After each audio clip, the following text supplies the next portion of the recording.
Sodom and Gomorrah.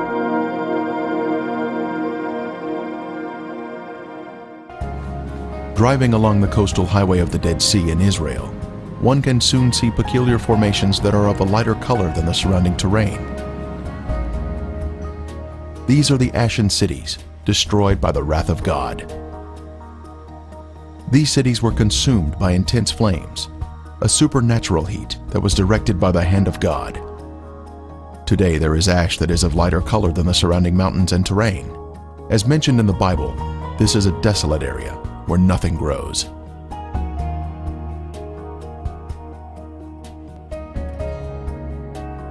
Inspecting the formations closely, one can see structures containing man-made elements, such as 90-degree angles.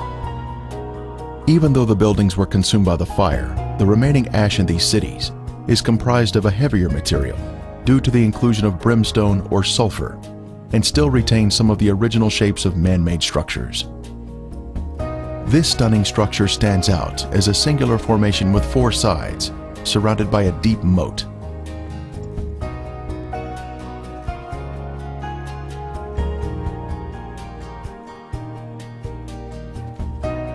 We move in closer to inspect the unusual features evident on the side of the formation.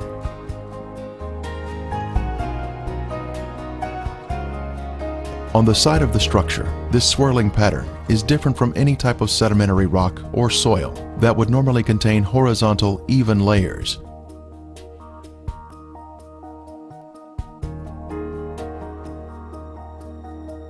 These swirling designs were also seen in other ashen formations in the cities.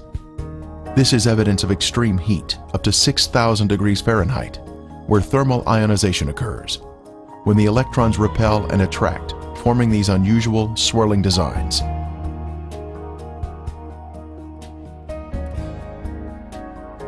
In Lot's day, this area was a swirling cauldron of death and destruction, rained down from the Lord in heaven.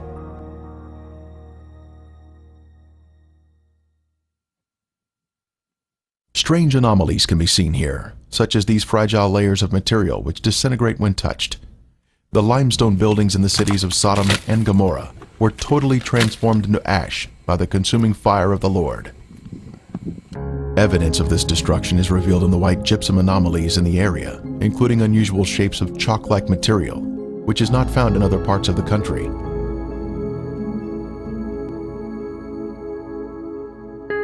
Even layers of white and gray material can also be seen, comprising gypsum and ash.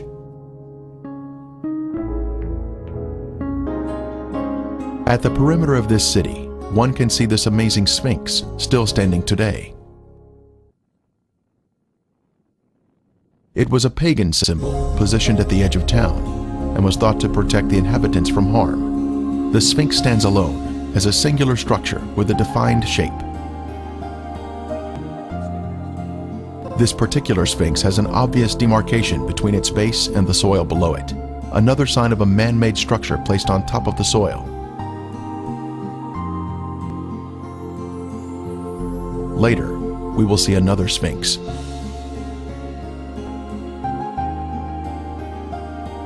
From a higher level, a large section of gypsum has fallen down here. It clearly exhibits the alternating layers of white ash that is calcium sulfate, gray ash that is calcium carbonate.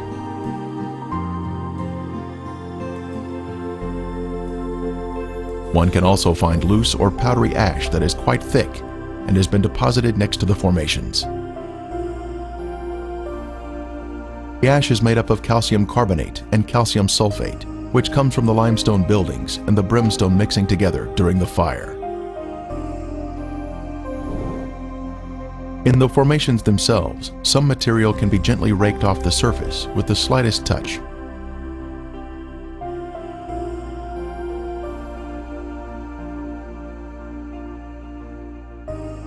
Looking down the city streets, one can notice man-made shapes which are not found in nature. Here we see a building with square sides or 90-degree angles.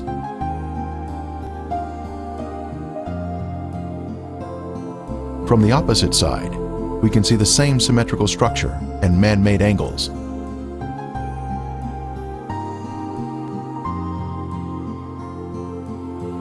we can see the remains of walls that extended outward at 90-degree angles from the main structure.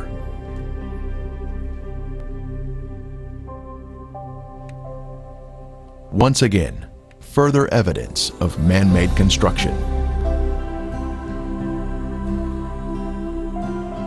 Here we can see square windows that are visible in the walls of the structures, which give us a view of the past. Scanning the city for signs of prior habitation, we can see in the foreground a tower of cylindrical design, positioned at the edge of the city. The remains have suffered greatly during 3,500 years of wind and rain erosion. Even still, there is the appearance here of streets and man-made structures.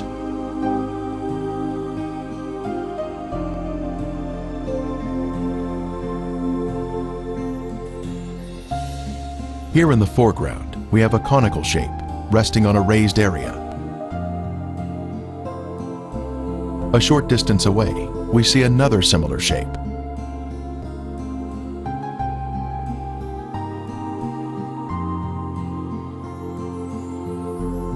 As we pan across the city, we can see in the distance an arched doorway that exhibits a symmetrical shape, even to this day. In this case, we have a large hardened clump of material that we broke open, revealing layers of previously heated material, including gypsum crystals created by the combination of limestone and sulfur. From the intense heat, various objects were melted in the cities. Here we have some material that was boiling on top, while the remainder of the substance pooled at the bottom, creating a solid base. A very unusual find here, but just another strange anomaly not found in other areas of the country.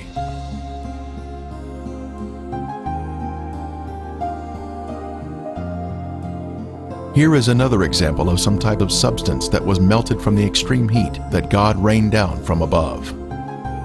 Resting on the ground, we find an unusual layer of gypsum crystals. Underneath the crystals is a layer of white gypsum, then gray ash, all of which was created by the great conflagration of heat, which consumed these sinful cities along the Dead Sea.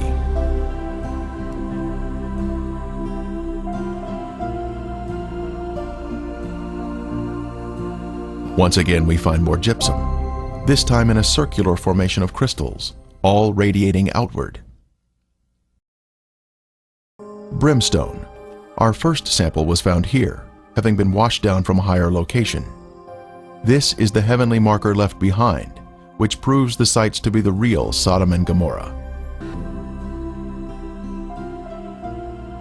A piece of the brimstone from the cities was lit at night, and soon there was a beautiful blue flame produced by the burning sulfur.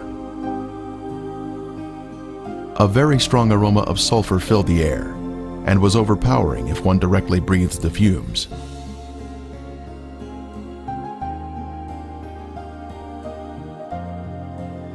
Exploring the cities further, more brimstone was found of various shapes and sizes.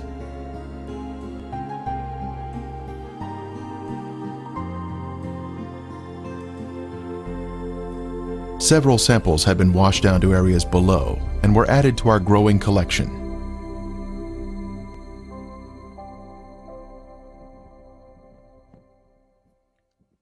This brimstone is made of monoclinic, white sulfur that has been burned or cooked at a high temperature. It is quite different from natural sulfur that is formed in geothermal areas. Samples were taken to a lab for analysis.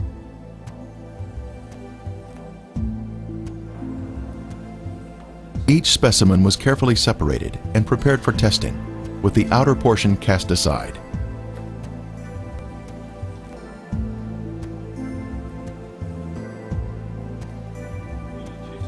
Next, the samples were dried and placed in a rock crusher. Then they were pressed onto a disc. Then they were loaded into a machine for the semi-quantitative X-ray analysis.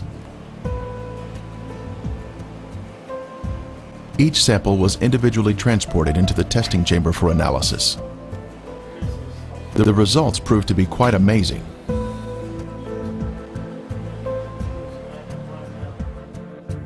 As the samples were found to be 98% pure sulfur, unlike any other sulfur found on earth. This pure, cooked sulfur is the heavenly marker that was left behind to show the world that the Lord, without a doubt, destroyed these sinful cities at His command.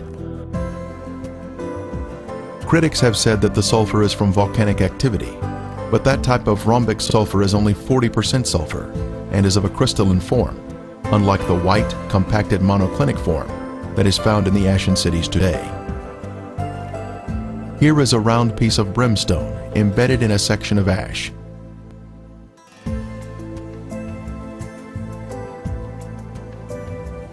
Another clump of ash contains a piece of brimstone that has a burn ring surrounding the unburned sulfur inside.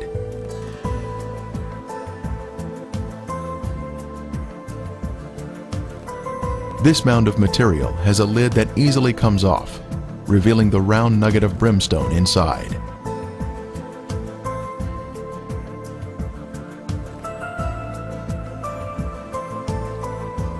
As we gaze across the southern end of the Dead Sea, we can view the El Lisan Peninsula in Jordan. Apparently, the city of Gomora extended over to this peninsula in the days of Lot. One can find the same white formations in this area. Ashen formations are seen, including walls extending out at 90-degree angles. We can also see clumps of gypsum scattered on the ground, like this one here. Brimstone is also found in this area.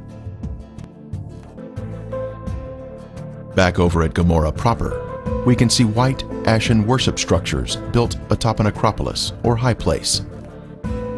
Both a sphinx and ziggurat are seen here, side by side, much like what we see in Egypt at Giza, with the sphinx and the pyramids built in close proximity to each other.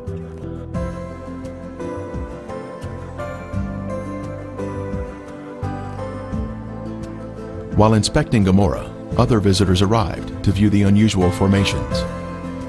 The Sphinx is made of a white material, whiter than the ash surrounding it. Perhaps it was built of more expensive components and dedicated to their pagan gods. The Sphinx represented a god of protection, but even it was consumed in the flames. It is approximately 30 feet long and is quite impressive, both in its shape and size. Resting near it is the ziggurat, symmetrical in shape and also comprised of a special white material. Here we can see a ziggurat standing next to a symmetrical tower. Next, we can see an arched door between two pillars, and once again, another arched door. As we scan across the city, our eye notices a raised white formation in the distance.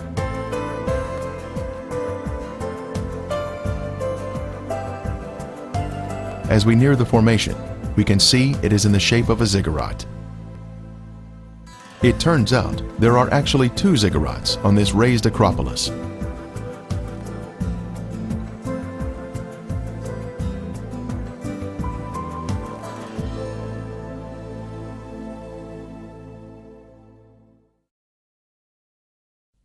As we stood next to one of the ziggurats, our team found perfect specimens of melted brimstone, where the liquid from the burning sulfur had cooled down, forming a hard, crystalline shell around the unburned sulfur that was hidden inside.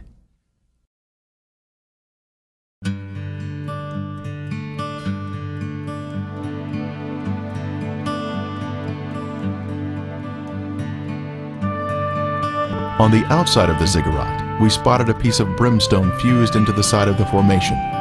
Using a knife, it was opened, revealing the pure brimstone inside.